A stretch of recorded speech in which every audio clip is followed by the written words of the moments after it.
Hello, New Rochelle. Welcome to another edition of What Matters Most. We are taping at Trinity Elementary School, where everything you do matters. I have a special guest in studio today, but before we get to our special guest, some good news. I want to send a special thanks to all of our hardworking teachers as we celebrated World Teachers Day on October 5th.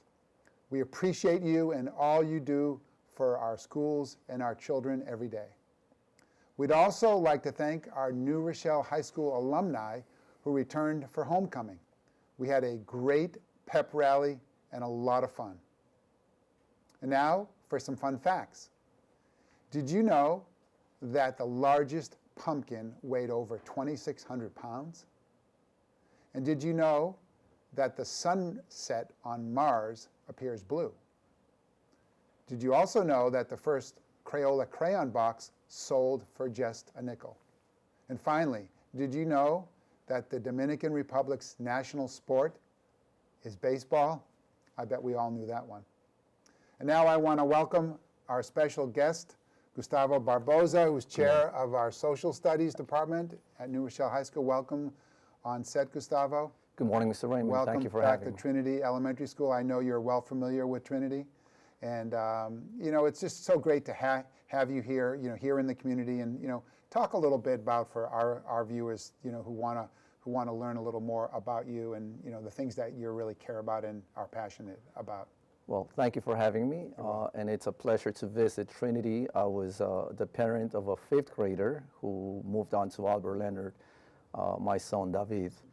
So it's good to be back in this building. And to let you know a little bit about myself, if I may, Please. Read a short poem that I've written about my story. It's called My Name on Layaway. Okay. I was born on September 18, 1971 in Bogota, Colombia. My acta de nacimiento certifies my name as Gustavo Adolfo Barboza Perez. I came to America in 1986. I arrived with my father and my brother. We crossed the Tijuana Desert and entered the USA as illegal immigrants. I began attending school, and one of the first rituals was the changing of my name. Gustavo Adolfo Barboza Perez was too long to write on a variety of school, legal, or medical forms that only allow for first and last name, and do not care about which relative, saint, or famous soccer player you were named after. Gustavo Adolfo Barboza Perez was too complicated to pronounce for my American teachers, too Latino, too ethnic, too old, just too much for America.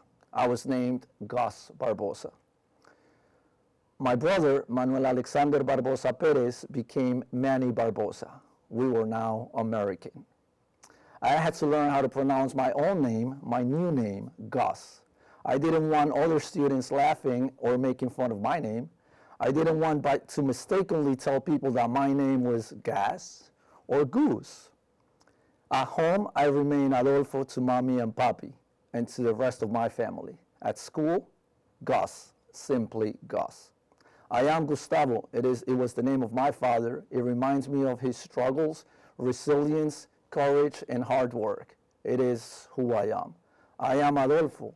It is my middle name and what my mother and my entire family calls me since the day that I was born. It is my childhood. It's my adolescence. Es mi vida. I am a Barboza.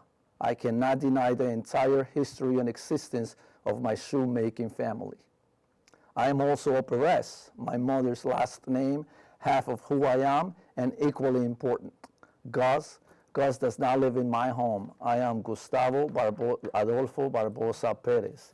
To the more than 60,000 people in the USA who share my beautiful name, and to the thousands of immigrants named Giuseppe, Gustav, Gostilav, August, Agustin, and to every person whose name was changed or cut in half, I encourage you to reclaim your name and reclaim your history. Many times I have felt as my name was placed in layaway when I arrived to America. Layaway is an agreement in which the seller reserves an item until the buyer completely pays for it. The layaway customer does not receive the item until it is completely paid for. After 35 years of serving this great country, I believe that I have paid in full for my own name. Please call me Gustavo. Me gusta Gustavo. Me gusta. Thank you for sharing that, Gustavo. I really appreciate that. Your story is powerful, and it's important that that we share it and we tell it in our community, and we honor our heritage, our histories, our cultures, and which is a great segue. October is Hispanic Heritage Month, and talk a little bit about how we've been honoring and ideas and ways you've been doing that with with the community and with your students.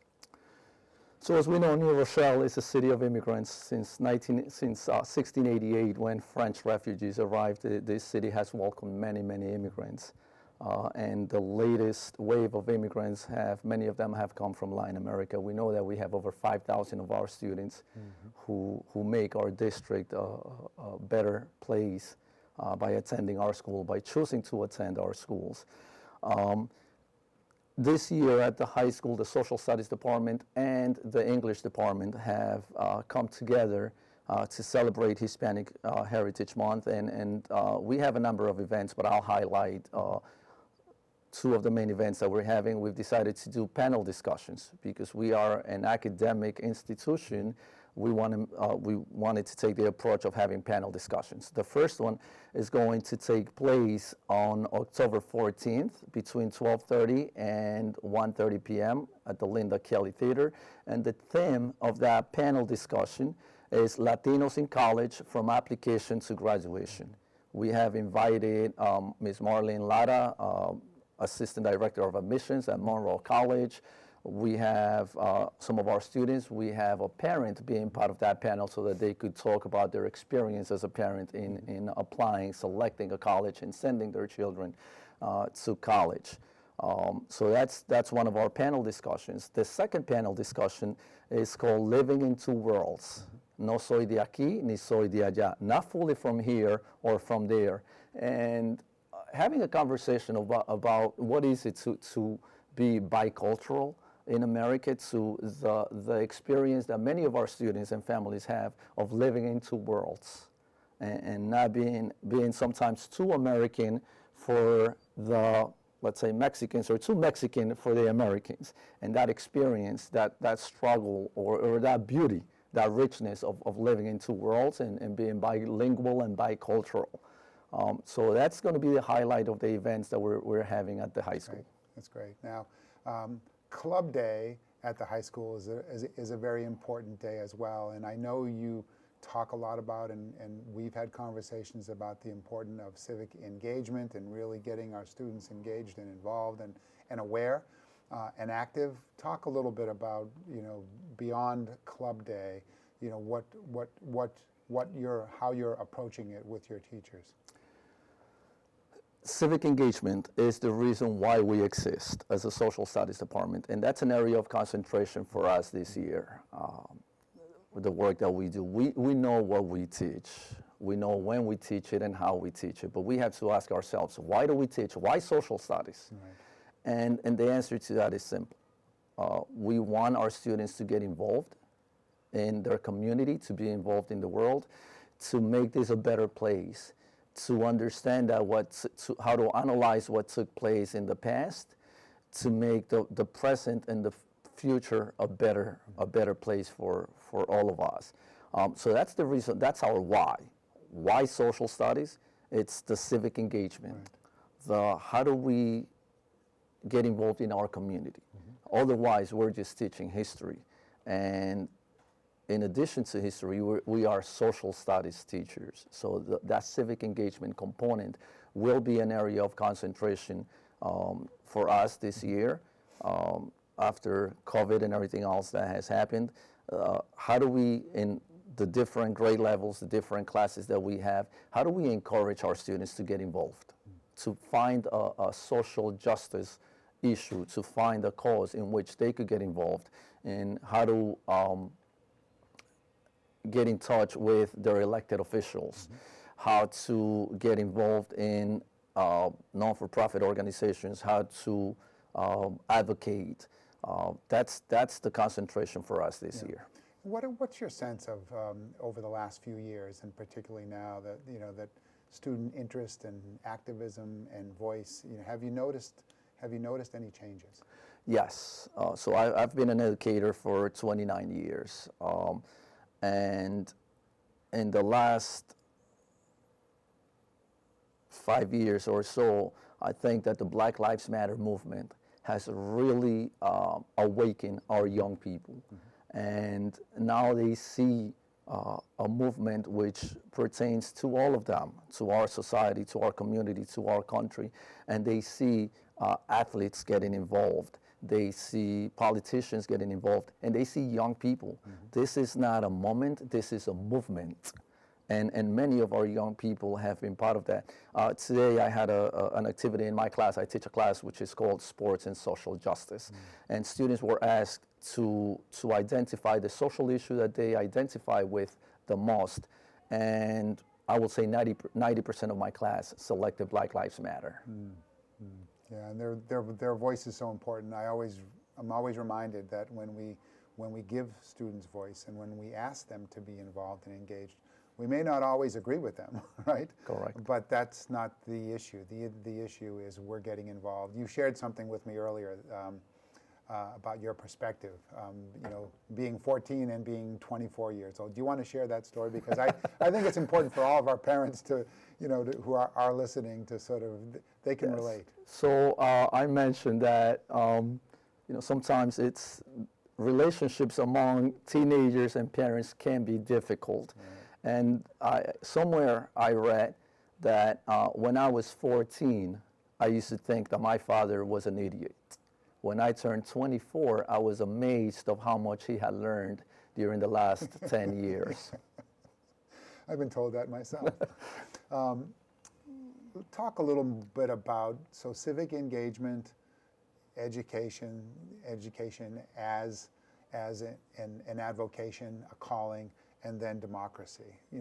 From your perspective, how are they all connected? Going back to the purpose of social studies and the purpose for our students to learn what took place in the past and to find enduring issues and to be able to identify social justice issues that have existed for a very long time, gender inequalities, wealth inequalities, to be able to learn about that in the past, but also to apply it to the future, to take action, to get involved, and to look at our system, our democracy. How do we use our democracy, the beauty of our democracy, the beauty that our country has to offer in that democratic process? How do we use that process to make change? How do we get involved? Next Tuesday, we are having a voter registration drive at the high school because we want our young people to get involved, to register to vote, to exercise that privilege that we have, that right that they have, and to become familiar with their elected officials and to use that as a vehicle to partner and to create the change that needs to take place in our communities. Yeah. I'm excited about the future for our young people. I know that my generation, I'm at the very tail end of the baby boomer generation. So many tough issues involving poverty, race, class, social issues. I see almost my generation. We didn't get it done. But I think today's generation, these young people, they're so aware, they're so connected. I think they're so tolerant, in many ways accepting. I think I'm really optimistic, despite the incredible challenges and the issues we have.